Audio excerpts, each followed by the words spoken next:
Olá pessoal, vamos dar início agora à nossa aula da unidade número 1, cuja temática central diz respeito às questões históricas da educação profissional e tecnológica no Brasil. Nós vamos ter essa trajetória tomando já um recorte para a educação profissional e tecnológica na rede federal de educação científica e tecnológica.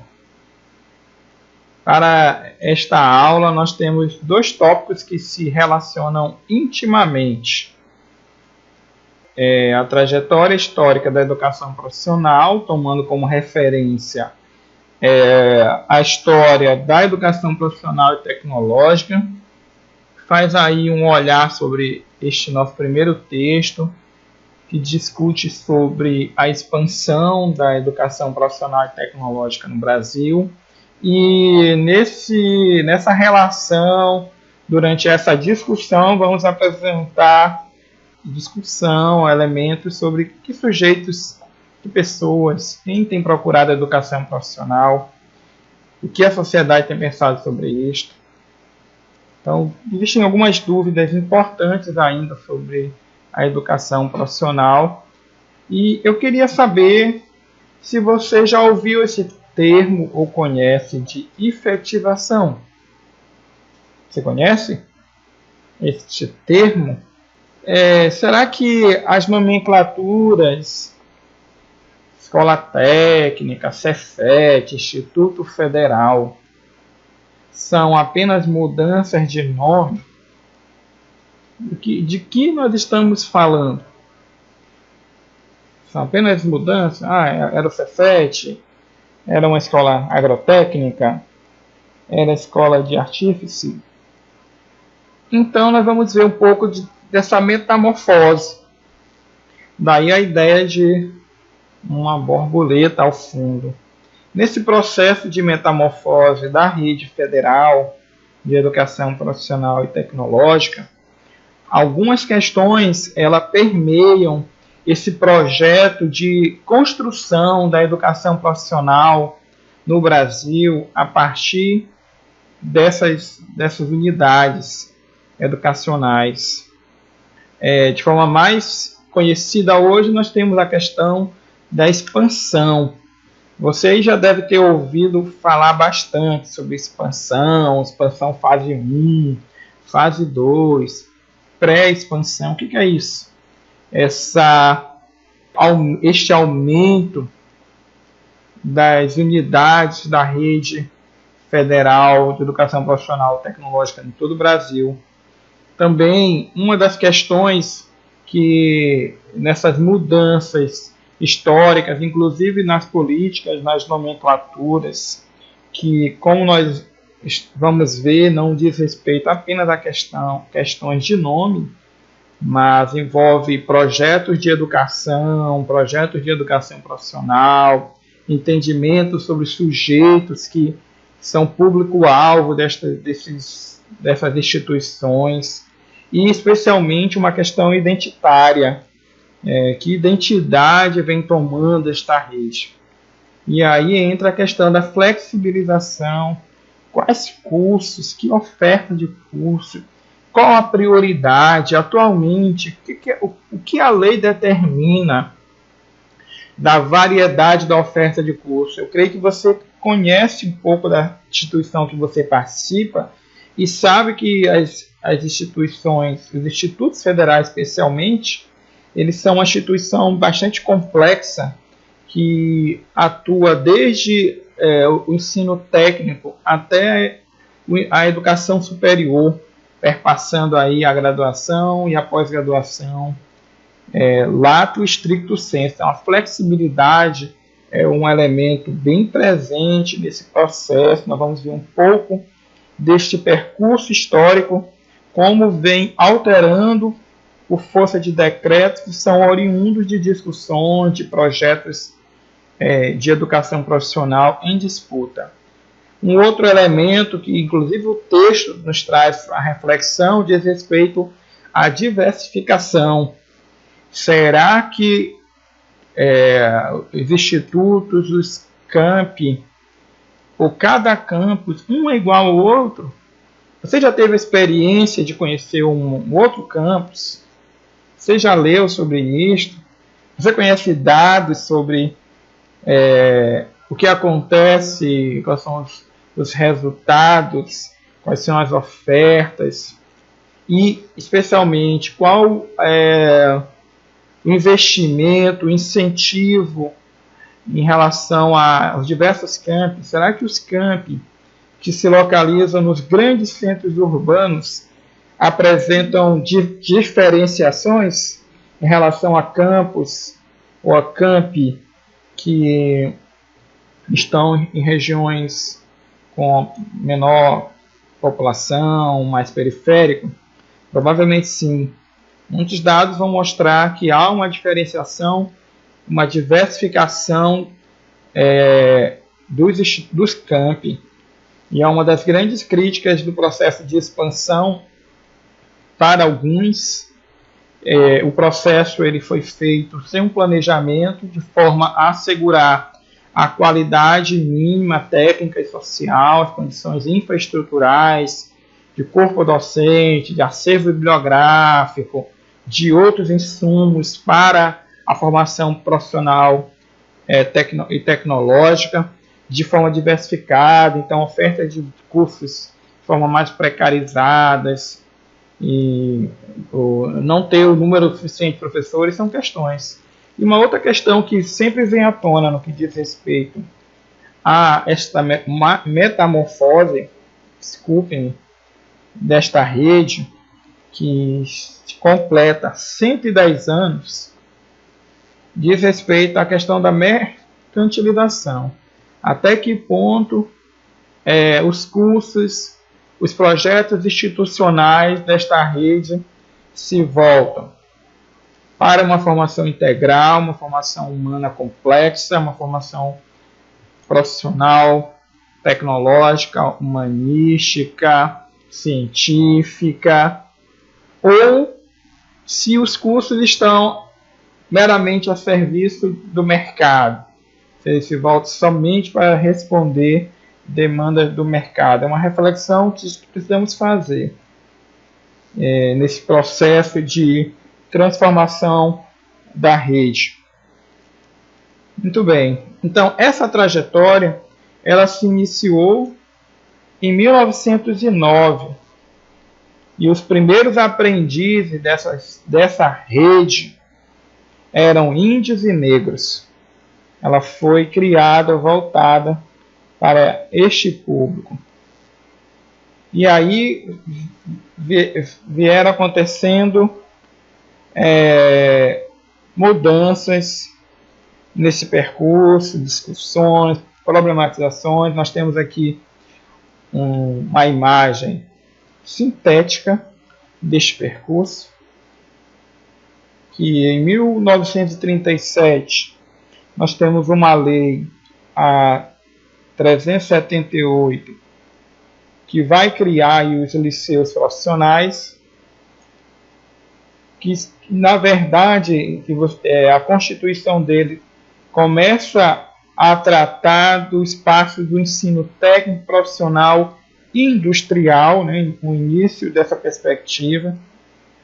E na transformação, nessa metamorfose, em 1942, nós temos uma nova nomenclatura, um novo processo de identidade, de projeto de educação profissional.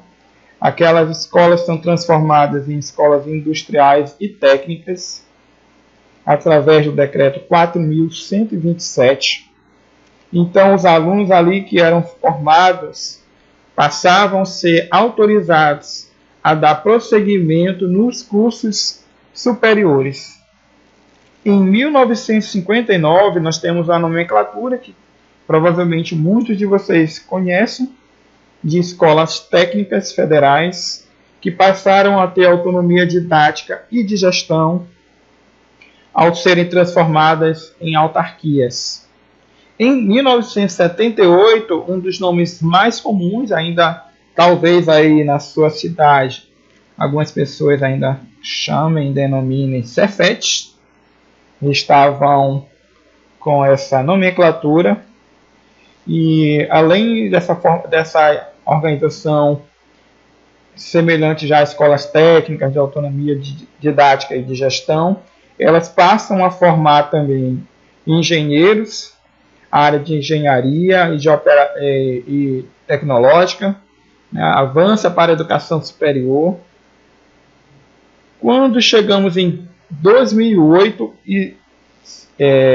dá-se a criação do que nós denominamos hoje de Institutos Federais de Educação, Ciência e Tecnologia, que nós vamos ver um pouco melhor na próxima aula. Então, que absorve essas identidades com uma nova institucionalidade. Muitos comentam que a lei de criação dos institutos federais é a lei que dá a certidão de nascimento. Muitos consideram a lei de criação dos institutos federais a certidão de nascimento dos institutos. Eu geralmente penso que a certidão de identidade, o registro, a identidade, se dá nos seus projetos pedagógicos. Então, tivemos rupturas e continuidades nesse processo de transformação desde 1909 até a institucionalidade atual, que são os institutos. Bom, então, os autores do texto comentam o seguinte: as nomenclaturas são rótulos escolhidos que expressam os vários projetos educativos que tentam definir e enquadrar o papel social de cada estabelecimento de ensino em cada lugar e em cada tempo. Então, as nomenclaturas passam a expressar esses projetos educativos que são frutos de disputas, de estabelecimento de uma identidade a estas organizações. Por isso que as questões identitárias desta mudança entram em cena. Qual a identidade hoje dos institutos federais? Vamos ver um pouco à frente, que ao contrário do início da sua história, que esta oferta era voltada especialmente, era vista socialmente como algo de segunda classe, nós vamos observar que em muitos locais os institutos passam a ter uma prevalência de escolha. Então, quais seriam esses cidadãos que têm tido acesso hoje a esta rede? Quem são as pessoas? Qual a classe? De onde vem? Quais são as intenções? Esta oferta de educação profissional ainda é vista como de segunda classe? O que você acha disso?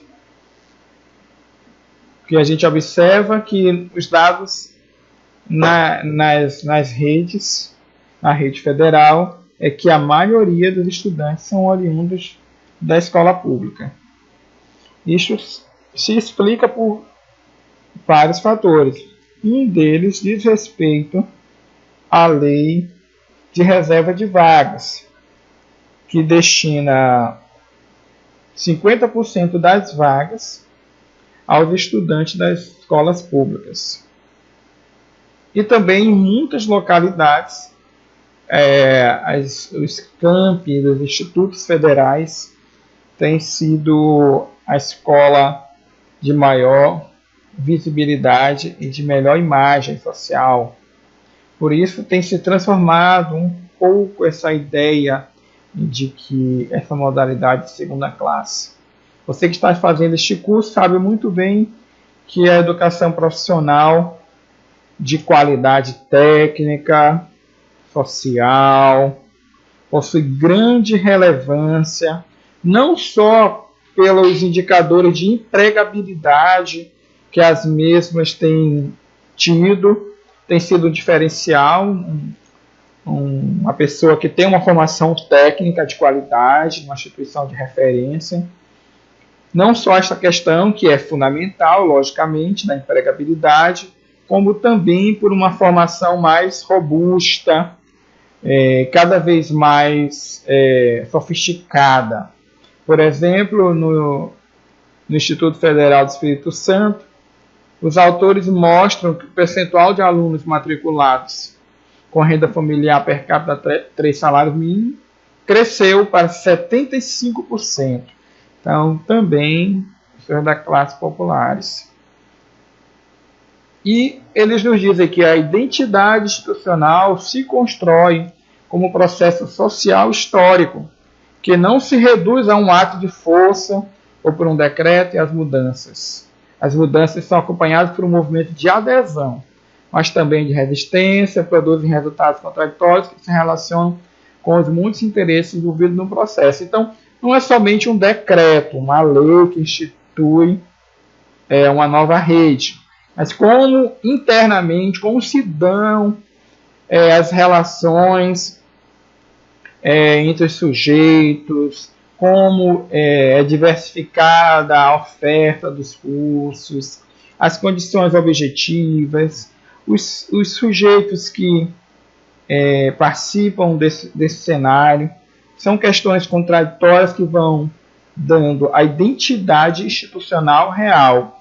E nos institutos, em qualquer instituição educacional, creio que vocês sabem, que digamos que a cédula de identidade é o seu projeto político-pedagógico, que nós vamos analisar um pouco sobre o projeto pedagógico institucional de um desses institutos. Eu mostro para vocês um dado de notas do Enem, do ano de 2016, divulgado no ano de 2017, que demonstravam, tem por título, que a elite das escolas públicas, institutos federais, tem maior nota da rede pública em 14 estados. Então, na maioria dos estados, os institutos federais apresentam maiores rendimentos. O que explica esse resultado? O que você pensa? Qual é o fator, quais os fatores que têm contribuído para que este resultado apareça? Certo. Os autores também dizem que tais resultados constituem, na opinião deles, uma imagem de excelência baseada numa meritocracia que, na verdade, se nutre mais da seletividade do que da capacidade pedagógica. O que os autores que nós apresentamos no texto básico nos mostram que, no entendimento deles, mais do que o mérito institucional estaria já desde o processo de seleção.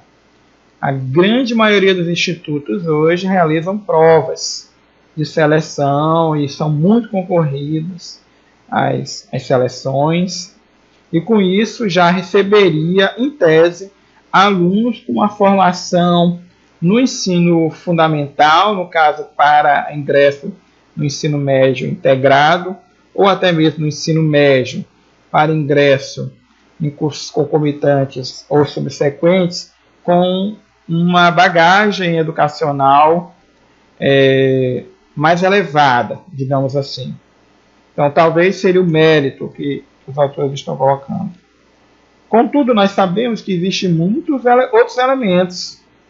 Por exemplo, um dos elementos importantes que explicam este resultado, porque a educação profissional vem tendo uma mudança de identidade, não é formar apenas para o exercício manual repetitivo de uma função operacional, mas também é a formação do cidadão trabalhador, do sujeito que pensa a sua própria prática, a sua própria formação. Então, outros conteúdos da formação integral do sujeito são desenvolvidos nessa rede. Isso tem uma contribuição também, ao nosso ver, da seleção dos professores, que são, em sua maioria, professores com alta formação, qualificação, muitos deles a nível de pós-graduação stricto sensu, mestrado e doutorado, que acabam elevando o nível de exigência, de discussão, de problematização dessas escolas. Outro elemento diz respeito à infraestrutura de muitos campi dessas redes, que, ainda que deficitária em alguns aspectos, se diferencia da maioria das outras redes públicas, se assemelhando ou até sendo superior em termos de condições objetivas de infraestrutura para a oferta dos seus cursos, como, por exemplo, uma questão simples é você ir para uma escola do interior e de uma localidade cuja temperatura é muito elevada, climática, e a sala de aula não ter um ventilador. E na maioria dos casos das escolas da rede federal, você tem um ar-condicionado, você tem um laboratório das áreas específicas, até por força da exigência da educação superior. E você também, nas instituições dessa rede, muitos, ainda que com déficit, mas possui outros profissionais da área da pedagogia, da área da psicologia, da área do serviço social. Também possui programas de incentivo à pesquisa, à iniciação científica, à iniciação à docência, a bolsas na área da assistência estudantil. Com isso, no meu entendimento, vão dando condições para que esses sujeitos possam ter mais elevados seus resultados. E aí, o que se explica também, né? Aí os autores colocam, no que diz respeito a essa questão da seletividade, que eles observaram que no Espírito Santo, em muitos casos, e provavelmente em outros locais, nós vamos ter o seguinte: onde tem maior população, pode ter um impacto na procura, ou então menor população, menor procura. E menos sucesso, esses alunos entrariam com mais déficit em aprendizagens das séries anteriores e menor índice de aprovação no Enem. E no que diz respeito, para concluir, nós estamos refletindo sobre onde estão os institutos, onde está essa rede. Hoje ela está dissolvida, espalhada, organizada em todos os estados desta federação. E a diversificação dos resultados educacionais e expansão. Como se dá a qualidade nos diferentes campi? Aquela discussão que nós fazíamos no início. Saber até que ponto esta qualidade ela se apresenta em todos os pontos de presença dos cursos. Será que os cursos que estão localizados nos grandes centros têm resultados melhores? Tem maiores procuras? Os professores com maior formação, a busca de oportunidade nas capitais, são elementos que têm uma relação indireta. Isso também não é um fator de determinação exclusiva, porque existem excelentes campi estruturados nos diversos locais do país. O que acontece em muitos casos foi a descontinuidade, a ruptura da expansão, em termos de qualificação de alguns campi, das expansões mais tardias. Certo, pessoal? Então, esta é a nossa conversa de hoje, nosso diálogo de hoje. Na próxima aula, nós vamos continuar conversando um pouco mais sobre essas questões.